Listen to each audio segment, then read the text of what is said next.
today's menu, Liz Phillips, sound sculptor. Sound sculpture wasn't a form when I started.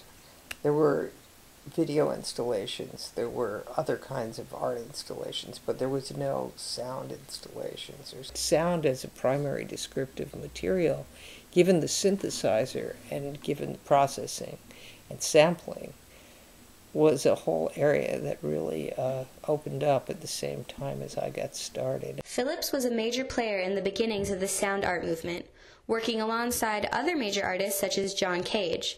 Phillips has had numerous exhibits. One piece featured recordings of Niagara Falls that was installed at the Albright Knox Museum. The show up at the Albright Knox, which is a really important show for me, of a big piece, because it has 6 channels and it's got a lot of equipment. In my work, I sort of explore things.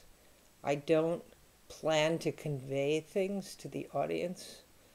Artists are pretty much busy discovering what they discover, real artists just make their work to articulate things that they're interested in, to discover, to explore ideas, colors, light, whatever it is, sounds.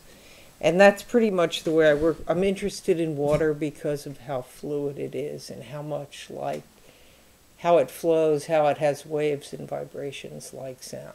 She was always looking for things in the pond. And during the warmer months, Liz was investigating that pond. Her most recent installation was exhibited in the Ear to the Earth Festival. In this piece in the city, which was called Here, Here, Manhattan is an Island, the idea was to listen as if I were in a rowboat in the middle, as if the island were a rowboat. And for Here, Here, Manhattan is an Island, the speakers were chosen. I was playing around with a lot of different objects. I chose the bamboo because of its resonance. The wave table, I chose because it actually brings sound off water back in. The nautilus shell functions, obviously, they are made to be in the water, and so they really resonate well. The paper speaks really clearly with a lot of the mid-range frequencies. For me, that piece was very much an exploration of the water that I know and grew up with, because I grew up on the cliffs on the Jersey side of the Hudson River.